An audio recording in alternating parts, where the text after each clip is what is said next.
I think when people chat about open world, ultimately what they're demanding from that is a sense of freedom. I mean, that's ultimately what it all boils down to.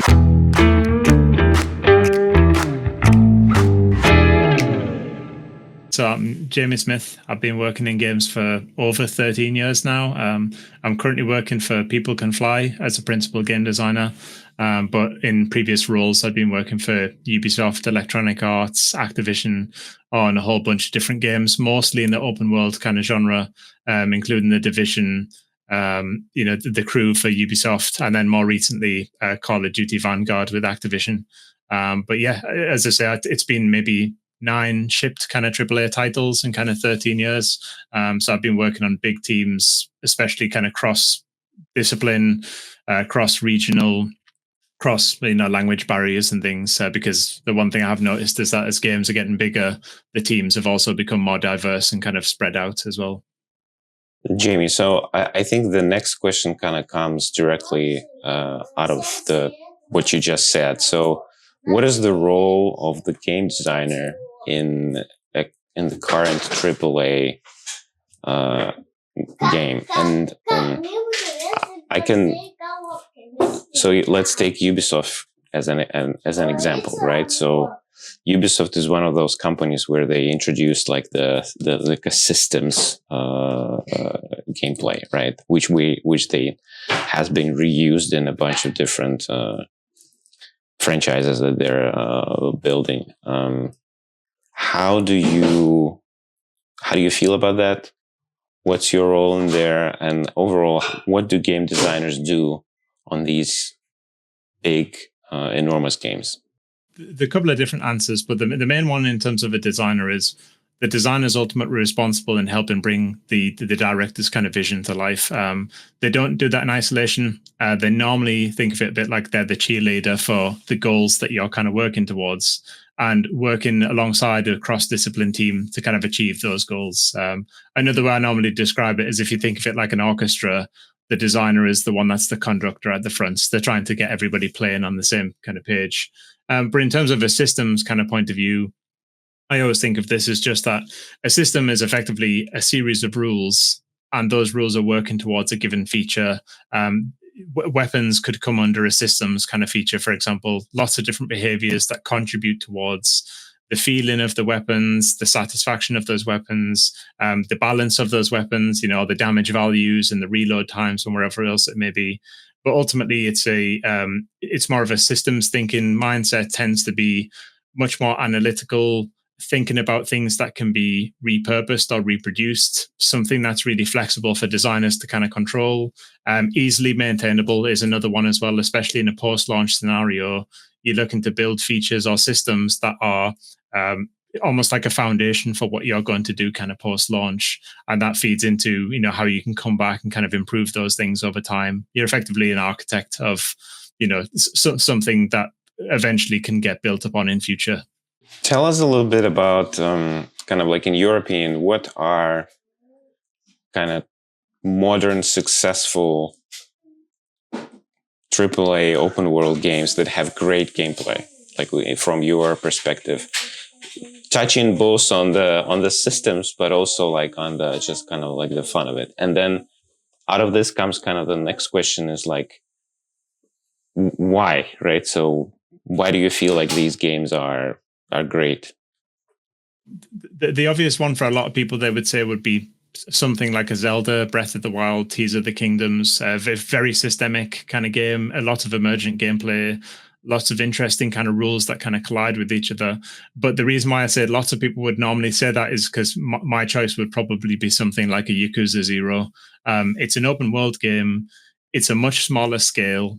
It's very kind of character focused. It's all about improving the stats of your character, forming part of mini games. But the most important thing, especially with Yakuza 0, is it's all kind of movement based. You don't teleport around the map. You don't, jump on a horse. The map is quite constrained. But the amount of depth that they get within that such, small, detailed kind of environment is something that's pretty much unmatched kind of in any other game in the AAA space. For me, games are tending to get bigger and lots more content. This is much more constrained, tighter experience where everything that you do in the game contributes towards the character, regardless of whether that's you just exploring the streets and kind of chatting to people. It has some combat in the game, but the combat can tie into the mini games. The mini games can tie into the character progression. The character progression can tie into the story. But I think that feeling of lots of different systems that piggyback on top of each other and mean that everything the player does is kind of meaningful in terms of improving their stats. As I say, I think it's pretty much kind of unrivaled outside of the really big games like Zelda. That's it's an interesting take, and I want to kind of carry this idea of kind of like big and small, and ask you this question. So, first of all, can you tell us, our audience, maybe somebody doesn't know this, like about the 40-second rule that exists in the open world design? Like, what does that mean, and how does this rule kind of influence the designs that we currently get? So when you say rule, I wouldn't necessarily say it's a rule, but there's general guidance that within every so many seconds that the player should either do something or see something that takes their kind of interest. If you did that every 5 seconds, maybe that's too frequently to kind of come across a combat encounter or some kind of loot pickup. But 40 seconds, if I put it differently, two things that you have to be mindful of when it comes to open world games is the size of the world and the speed of the player. And those two things create a time. So if the world is 100 meters wide and the player moves at 10 meters per second, that means that they can progress 10 meters within that particular time.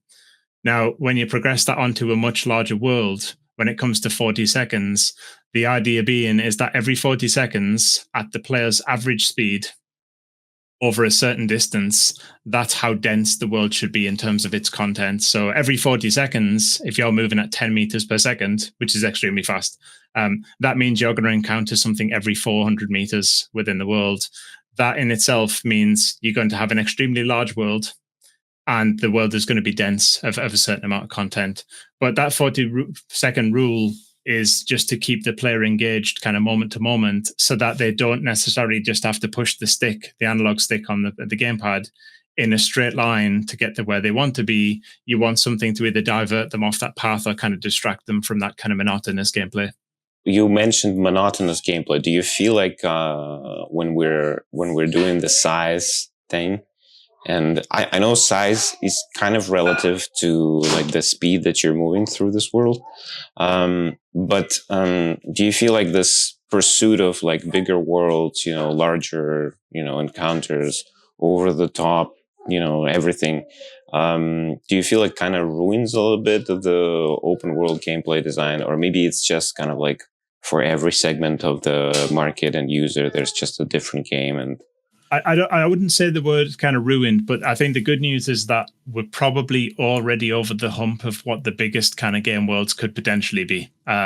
You get things like No Man's Sky or Starfield that feel like they're infinite in kind of size, and equally, some of the biggest Assassin's Creed games already exist, both on land and on water.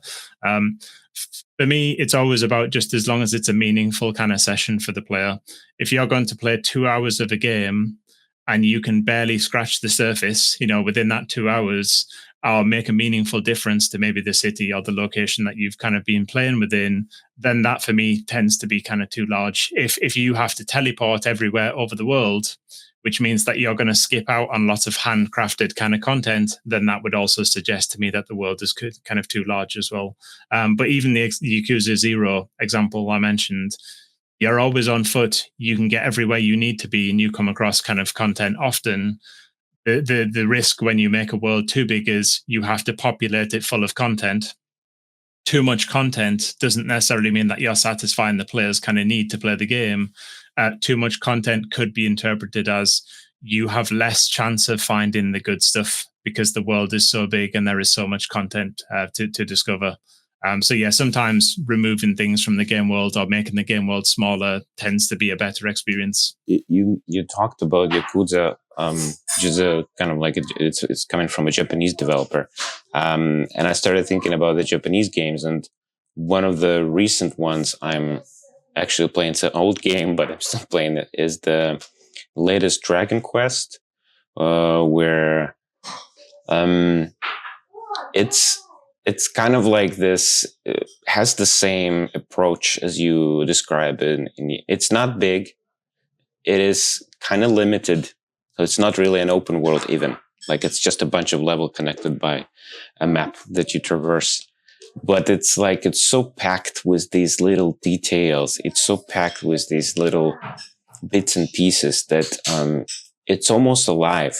Like you walk around the city and it's like it's alive. I don't know. It doesn't mean that people go to sleep and then they wake up or do it or something like that. But you just walk around and there's like situations or like cats or, some secrets. And it's very simplistic. Like at the top of it, it's super simplistic. Some people might say it's even primitive.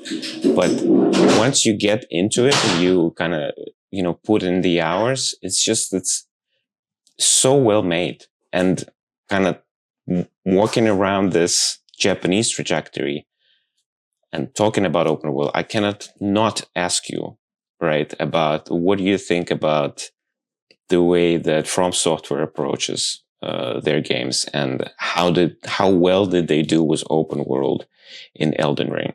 Because that for me is a kind of like a beast of its own in a way. Elden Ring could have been one of the examples I chose earlier as well when I mentioned Yakuza, but so Elden Ring tends to be, for me, probably one of my favorite games as of this moment. It's probably in my top three.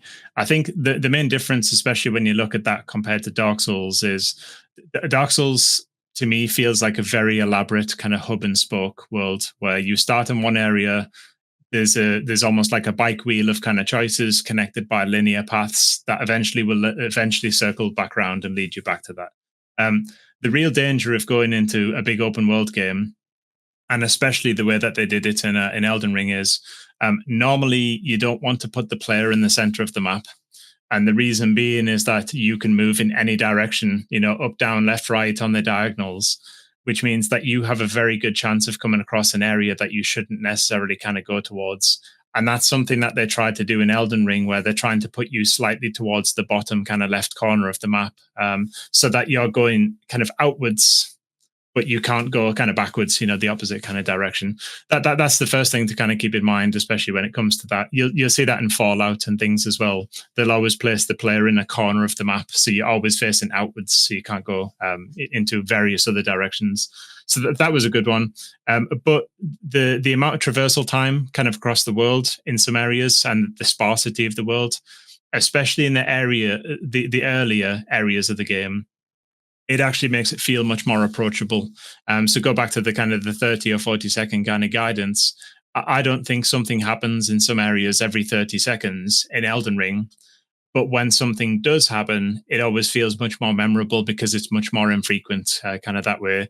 Especially the early area when the dragon kind of drops into the world. The slight spoiler if anybody's not played that, but that's a once in a game kind of moment that if you'd have had a combat scenario within seconds before that, it might have dampened down that situation, or you might have been concentrating on the combat rather than concentrating on the dragon that flies in.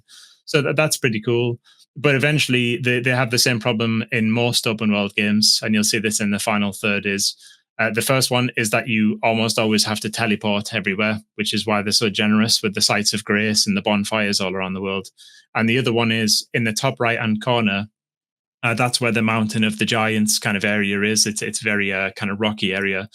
That is one of the biggest sections of the entire game in terms of land space, but also it's the biggest section of the game where it's not traversable land as well. And you can always tell that's a classic thing in open world games, is it's probably one of the last areas that was built, but it's been made in such a way so that it's not really that traversable. It maybe takes a quarter of the map, but it's it's only a small fraction of what you can actually traverse and navigate. And that's a typical thing, especially in open world. You get to the end of the game, you don't want to populate the world kind of too much, so you can build mountains into it or things that are non-traversable kind of areas. But in general, I mean, as a first attempt at a truly kind of what you might consider a proper open world game, I think it was pretty good. But yeah, you can also see the kind of the areas that they could have improved kind of further. That was one of them. Maybe making the world smaller, but making more traversable kind of areas like that one would have been a better solution than a bigger area that's not traversable. To kind of like to add to that, you think about it that you said like Demon Souls and Dark Souls, those are where, although like for me that is open world, but it's kind of like whatever they showed, like it's like a spaghetti of levels kind of like going into this funnel, and it's so well connected that it gives me a lot of vibes of these older like 16-bit or even 8-bit games, where it's kind of like they were limited in terms of what they could do, so they tried to connect everything, and that was the beauty of kind of like the constant discovery that I had in those games. But now, if you look at it, almost every other game is open world, and my question is like, why do users like it so much? I feel like developers in this case almost follow the market, right? Because the demand is like, if it's not open world, it's kind of like people feel like it's kind of not exciting. Like it's not, even like if you look at like Final Fantasy VII or even the Dragon Quest, me myself, I was a little bit disappointed that it was kind of like too linear and so on. Like, why is this happening? It's like, when you think about it, there's nothing wrong with having a linear experience. But on the other hand, I have colleagues at work who say stuff like God of War, let's say, right? The reimagining. They're saying, they're basically saying that it is too linear, although it's kind of playing around with this concept of open world, and it gives you kind of like a better, more freedom and so on. But they're saying, no, it's too linear, so on. And my question is like, why is suddenly linear a bad thing? Like, why is good level design, which not necessarily has to be linear, right? It can be imaginative. Why does it like secondary to like, let's have an open world and everything's, accessible and so on? Yeah, I mean, it depends on what the experience is, because if you took something like The Last of Us or God of War, I don't necessarily think that they would be better games placed in an open world. And I think when people chat about open world, ultimately what they're demanding from that is a sense of freedom. I mean, that's ultimately what it all boils down to, is the choice that we all played the same game, but we all experience it slightly differently, because you went out into the left and I went out to the right, and I chose the sword kind of character and you chose the bow and arrow kind of character. I think that's one part of it. I think the other part of it is, when it comes back to kind of open world games, there are some very specific learnings, even that guidance you mentioned earlier, that start to become almost like second nature, and it's almost like you're designing an entirely different type of game, because some of the rules might go out the window. If you have a linear game, typically you can guarantee that the player is going to see something within their kind of view cone, because you created a path that means it's going to lead them that way. Open world design, you can't guarantee that the player is going to go in one given direction or experience something in exactly the same way. Or in some cases, it makes it feel like that, going back to the thing I said earlier, I can experience something that I can experience something and maybe in the first 10 hours of the game that you don't experience for hundreds of hours, and so on. So people having these different kind of memories and different stories about how they experience stuff means that you don't have to rely on a traditional narrative that everybody experiences mostly the same way. In this particular case, the world is wherever any given player kind of makes of it. But on the flip side, though, I mean, outside of Elden Ring and maybe Breath of the Wild, Tears of the Kingdom, I don't really know if there's as many top tier open world games recently as there has been kind of linear games. And at the same time, you get the best of both from Sony, where you're getting Ghost of Tsushima and you're also getting Last of Us. They're both kind of contributing towards slightly different audiences. So I don't necessarily think one way or another is kind of bad or good. I think there's different learnings from both, and they both contribute towards different experiences. And ultimately, that comes down to agency, player agency and freedom. I think it's a great comment about freedom and kind of like a little bit of a storytelling sort of like that you get into, right? So I remember when Red Dead Redemption 2 came out, and everybody started sharing their stories. Like, I went that way and I met this character, I met that way and I met that character. And do you know that there's like dinosaur fossils or, like, and so on and so forth. So like everybody had these stories and it created this idea that this game is just immersed, like so big, like it's just crazy. It's like the whole United States sort of like in one package. And another experience I have, like I'm speaking about Sony, like I got access through, I think, PlayStation Plus. They give you access to free games, and most recently there was a game called Generation Zero. Oh, and, yeah, Avalanche. Yeah, from Avalanche, and I think it wasn't very successful when it launched. But and it's like it's technically, I think it's not like the best experience you can have. But I've been playing this game on my own, like I'm not, don't have a party or anything, and I was just amazed.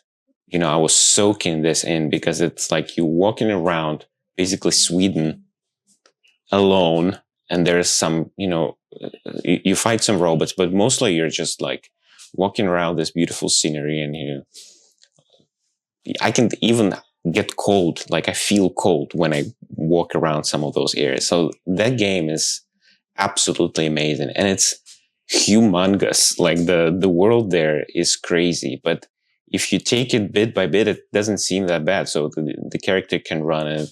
There are some vehicles, so you can traverse it pretty quickly. But I absolutely loved it, and one of the reasons why I loved it is because it gave me, I think it gave me more time to just reflect. Right? It didn't bombard me with kind of stuff every 40 seconds or whatever, like the general rule is. It's like it gave me some time to just walk around, soak in, kind of explore these mechanics. Because sometimes in something that comes up is maybe like Guerrilla Games, the recent Horizon Zero Dawn, where it's like a little bit too much.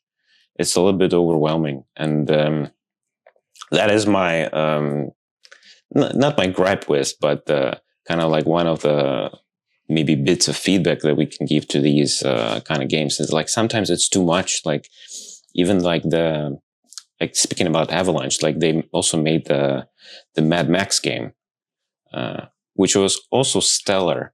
It's like, again, it's not a very flashy product. It doesn't have like a lot of very varied art and so on. But it's done so well. This is one of those few games where I upgraded everything to like the last upgrade. So my question to you, like, do you think that, like you mentioned, we're kind of like over this hill where everybody wanted to do everything as big as possible and so on, and we will have some kind of like a change in the way the design of these games is made? Do you think that there's a change coming? What kind of change? And how are these games kind of like mutating into a different sort of experience now? I mean, going back to the are we over the hump? I mean, I certainly hope so that we are, because especially from a AAA, just pure investment and kind of content perspective, the bigger the world gets, the more content there is. The more, again, go back to what I said earlier, the more chance that the player can come across the things that aren't kind of showcasing the experience very well. I do like the Mad Max kind of example because I've been playing that myself recently.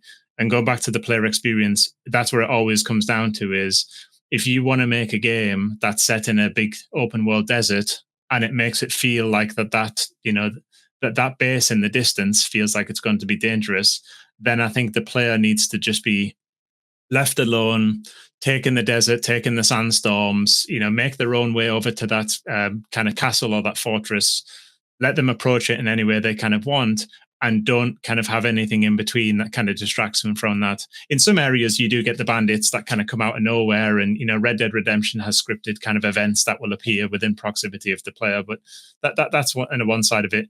And the other one is just when you go back to the Zelda kind of example earlier. Zelda and Yakuza are two different examples, but interesting.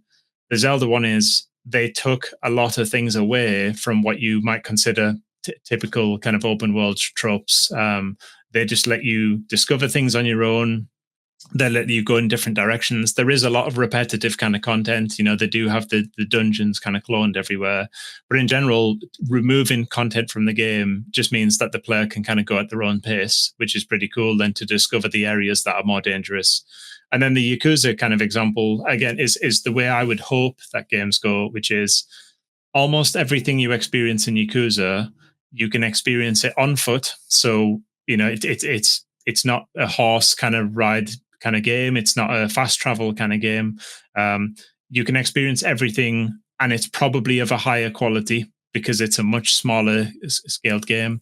And even when we call it open worlds, just like you mentioned earlier with a slightly different example, is that it's not necessarily what you would consider open world. I think open world people expect it's a giant kind of country or it's a massive island. Yakuza is about, two or three kind of main roads and a couple of kind of side streets, and that's basically the game. But everything that you find within that tends to be high quality, varied kind of content on a very condensed kind of scale. And the other cool thing that they do is they introduce content based on the narrative.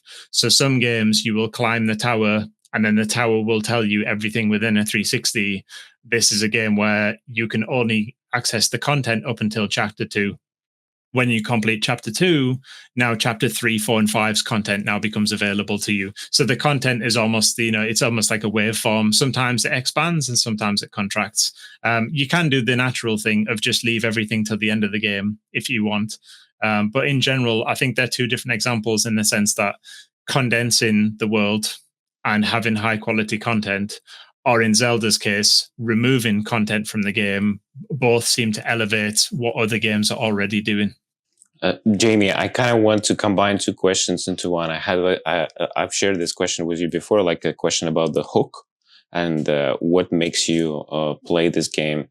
But I want to kind of connect it to some kind of example. And I have two examples. Maybe you can comment on them or feel free to add your own. So I have two games that I love, but I fail to explain to myself why did I finish them.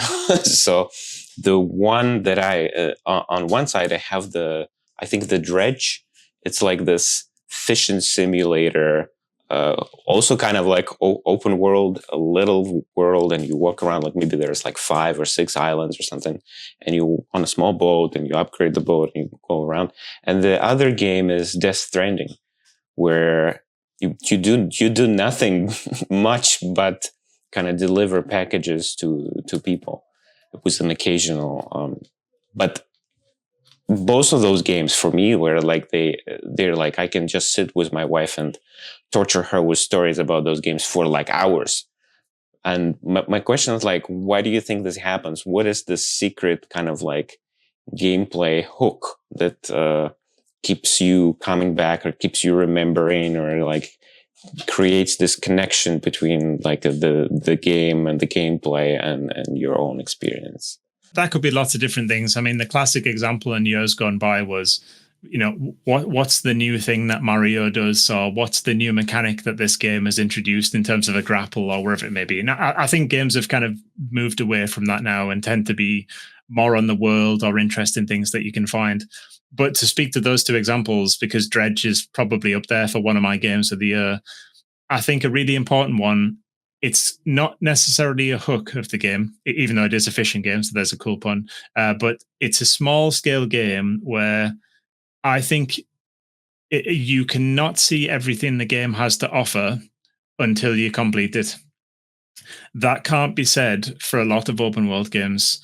In a lot of open world games, normally you might invest 10 or 15 hours into the game.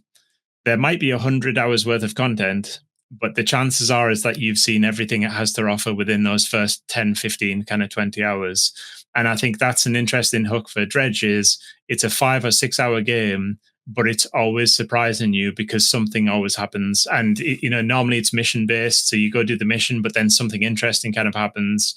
You think that you're going to talk to somebody who's a friendly character and they turn out to be an evil character. They send you somewhere where you think it's kind of safe, but then it's not safe. So I think that's one interesting one on that side. And for the other one, for Death Stranding, I haven't played that kind of too much, but that has the opposite problem to me, which is I do like the hook of the traversal of the environment. I do like the hook of the social kind of interactions. It's a divide and conquer kind of approach across the world. And I think much like I said with open world games generally, even though I didn't put a lot of time into that game, I do feel like I've seen a lot of what it has to offer so far. But the social kind of side of it, the idea that you just need to navigate from A to B and that be a challenge. I'm not too sure there's many games that have done that before outside of Mud Runner or Spin Tires or something, something really mundane where you just have to drive from A to B with some cargo. It's effectively the platform and equivalent, or the third person character equivalent of that. Yes, so to summarize those two examples, is one of them is the content kind of always surprises you, and then the other one is it takes something that people take for granted and then elevates it beyond a standard that hasn't even been matched. It hasn't even been attempted, never mind matched, in kind of a third person kind of AAA game. That's kind of like a perfect segue into my next question. Thank you for sharing your thoughts. We talked a lot about kind of like I think the world building, the design aspect of it, the form, right? But I think one of those lessons we all learned from Mario is the way Nintendo crafts those games, so that they create some mechanic, and then they create a level to fit that mechanic. And the magic of those games, like there's like every level is like so different because there's something else that this character does, and it's like it's never you never expect what's around the corner. Like it's always some kind of surprise, and that's what's kind of like the beauty of this comes from. So is it form or function? Like what comes first? What do you think is happening in the card market? Like, do we still have innovative mechanics that keep us engaged, or do you think the focus shifted to cut scenes or like fancy landscapes or stuff like that? Like where do the two kind of come together? And feel free to talk about from your experience, maybe something that you like, or overall, like how do you balance the two so you don't have basically a lot of stuff that is just boring and repetitive and not interesting? Yeah, I mean, when it comes to the function, I mean, ground up is the way I would kind of describe it. Is you come up with the cool mechanic for kind of Mario. It feels satisfying to just run Mario around in a circle. On Call of Duty, the classic thing is it always feels good to miss.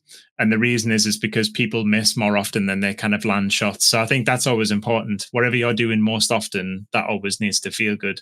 But more on the form side, to me, I think of that as more the top-down kind of approach, which is, hey, this game is Mario in space, or this game is Call of Duty, but now you're in the jungle or the desert and wherever kind of that that might entail and kind of the experience. I would always prefer the function because I think a game needs to be immediately kind of satisfying, and we're at a point now where the visuals of games, you don't really need to sell them in screenshots in magazines anymore. It's not a fight for kind of graphics anymore. Every game looks pretty stellar on the latest kind of platforms. So to me, it's always got to be, if you're on Game Pass and you've got 500 games to play, which is the typical number that's on that platform, and you've got 90 minutes per day, which is the average amount of time that a player has to play a game, it should feel good. I mean, it should feel immediately kind of fun, responsive, satisfying to shoot things wherever it may be. So I think for me, it always comes function first. But then the other side of that is when it comes to repetition. If you think of something like Destiny, 6 or 7 years old at this point, it still feels good to shoot an enemy in the head 7 years later. And that is no mean feat to kind of achieve. That's extremely difficult to do in kind of any game, is to have a game that feels ultra repetitive, but it still feels satisfying after 7 years, after you've headshotted thing for the millionth kind of time. Whereas I couldn't say that with the visuals. I don't think I would be sticking with the game for 7 years because the landscape looks interesting, or maybe there's some changes in the environment. At the same time, for variety's kind of sake, when you look at something like Genshin Impact, that's exactly what every single season is built around, is kind of changes to the world and additions to the landscape. Or Grand Theft Auto, me and my friends will jump back in at 2 weeks over Christmas because snow has kind of come to the world. But that's not the reason why I'm sticking with the game years and years later, it's because the game ultimately feels good in your hands moment to moment. I think you nailed. I think you nailed it here, and some of the examples that comes to mind. I think some of the games we discussed. I mean, Bungie definitely. I mean, they are.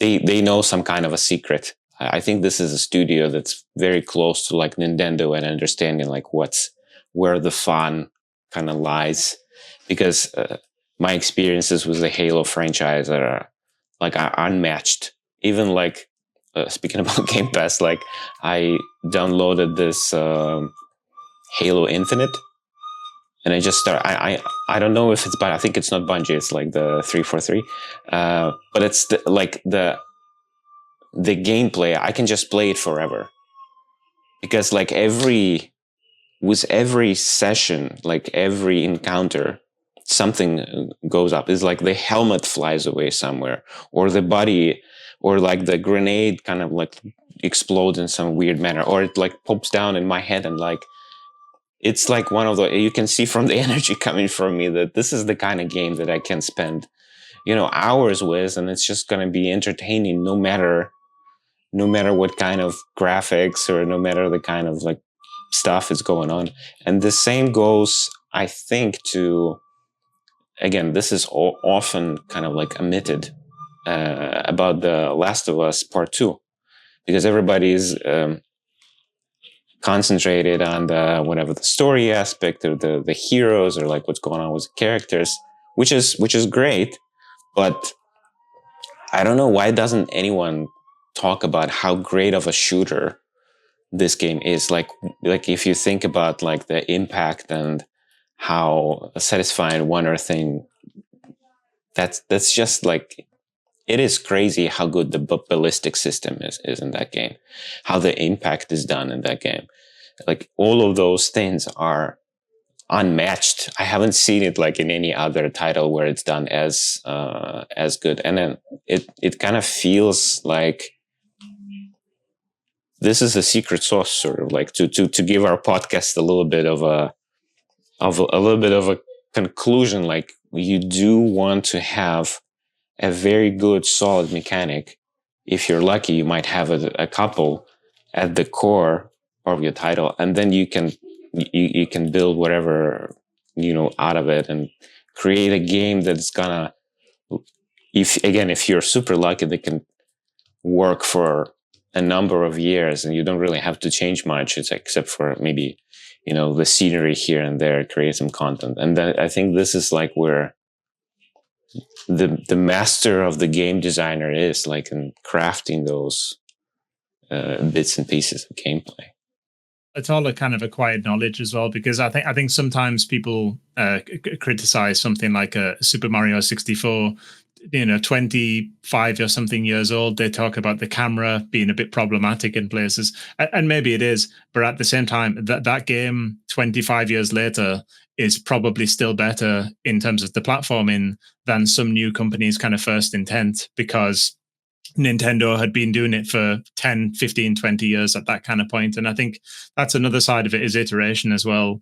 I'm not too sure that people would class Uncharted as a top tier kind of shooting game, but at the same time, The Last of Us 2 must be one of the top 3 third-person kind of character games around, just in terms of the fidelity, the animation, the feel of the interactions, the contextual kind of side of it. If you walk too close to fire and the characters kind of putting their hands up towards it, there's a lot of little details like that definitely, because it's a single player game, and definitely because it's typically a linear kind of game, they can put that time into those kind of details. I'm not too sure, outside of Metal Gear Solid 5 or Death Stranding, if that kind of detail has been put into an open world game for a character, and the feeling of the transitions between multiple states, the contextual kind of side of it. But definitely those are probably the top 2 premium kind of characters that exist in games, both for linear and kind of open world, is Kojima Productions and Naughty Dog. They're setting a super high kind of bar that I think it would be difficult to attempt, never mind kind of even reach. So kind of like we're almost out of time, and I want to wrap up. And as usual, I have 2 questions kind of wrapped into one.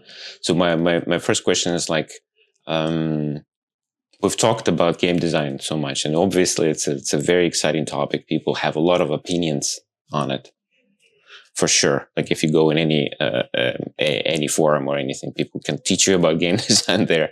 But how does one actually become a game designer? How does actually one can try to do something like this? Like, do you feel if it's action, maybe it's a good idea to just start playing with some prototypes in Unreal or Unity. If it's some other type of content, maybe you can do something on paper and just not, if it's, how do you recommend approaching it? Like, what is the way to do it? And then the same question, if you're a small studio, and you're not Kojima, you're not Naughty Dog, you don't have hundreds of millions of dollars to spend, but you do have some ideas and you want to create this mechanic that's kind of like gonna unite it all. How do you approach it? Like, what's your ritual? Like, how do you want to do it? Like, what are maybe some frameworks that you could suggest? I think that would be very valuable. Especially for somebody who is an interest in design, that this may be somebody who's in the industry, it may be somebody who wants to be in the industry. A really basic version that people would chat about is jump into Unreal Engine, follow the tutorials, make a prototype, maybe host that prototype on itch.io or your own personal website or something. I think that's one part of it, and that's demonstrating what I would consider as your technical skill or your understanding of design. But I think for me, it comes more about an evaluation of things that are on the market, the more analytical skills as to, go back to Destiny or the Halo example. Why does the gunplay in those games feel so good compared to any of the other 10 competitors that are kind of up there? You've got Halo, Destiny, and Call of Duty. Outside of those, I think everybody else is not on that kind of level in terms of the quality, and why. And then just being able to describe, maybe it's the feeling of the weapons, maybe it's the way that they do the haptics, maybe it's the audio, maybe it's the way that the bullets ricochet off the walls and you see the kind of the bullet marks persist. It might be the dead bodies that persist in the world.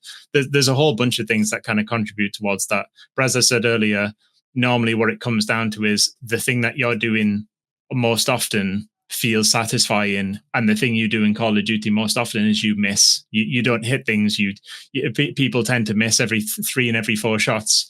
Why am I still playing Destiny 7 years later if I tend to miss most of the time? And I think there's something inherent to that, and that people could kind of break down. I think that's one side of it. Another one is general kind of tinkering or adjusting kind of a rule set.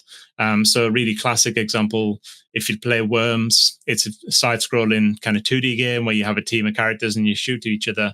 There is a custom mode within that where you can rebalance when certain items become available, what kind of buffs those items have, where they tend to land on the map, and how often. And those are just minor tweaks to what people might consider kind of really rudimentary forms of modding. And then basically you can help to rebalance games or create patches, on Steamworks and things like that. So that's pretty good. And ultimately, I think when it comes to an interview, that's the type of thing that people are going to ask is how your mind kind of works. Do you like to break down a kind of game? How can you demonstrate to others why one game is better than another? And also showcasing that in terms of a demo is pretty good.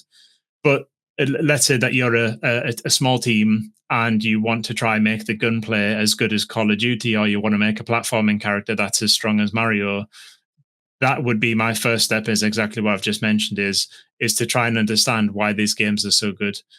Even testing it the other day, because I was actually playing Mario 64 just last week, is in Mario Odyssey, there are lots of transitional states that don't exist in Mario 64 whatsoever. You can do jump, dive, hat throw, bounce off the wall, hat throw. You can do this crazy kind of combination of stuff.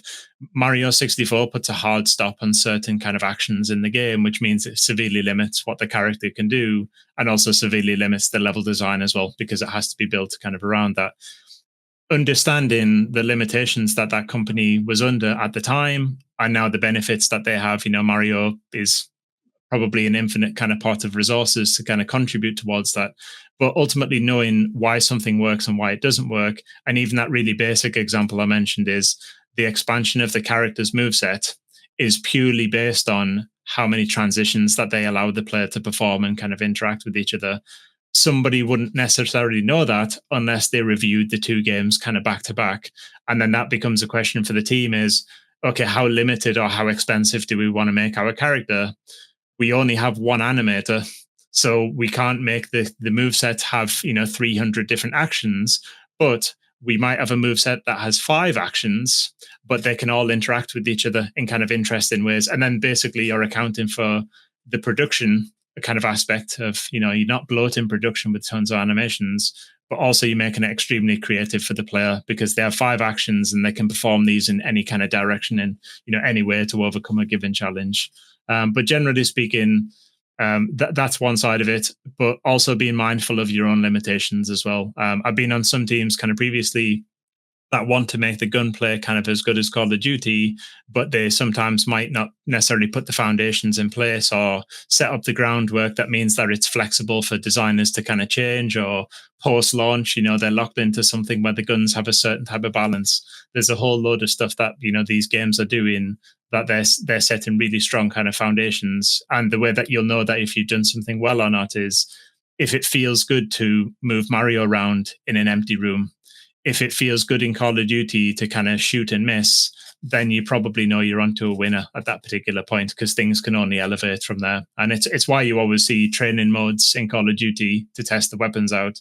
It's also why in Mario games, you always start in a big open area to basically play with the character and to see what they can do in a risk-free environment. So yeah, test arenas or test gyms, as we might call them. Just making sure that stuff is tested in those scenarios as well. Jamie, thank you so much. I would love to continue this conversation for another hour, but I know you're pressed for time. Me as well. Thank you so much. It was wonderful talking to you. We'll leave the links to the description to your website so people can maybe shoot you a question if they have some. And overall, thank you so much. No worries. Thanks for your time. Thanks for enjoying another episode of the 80 Level Roundtable podcast. Check out upcoming episodes on the 80 Level website at 80.lv. Join our career site at 80.lv/RFP. And share our podcast with friends and on your social networks.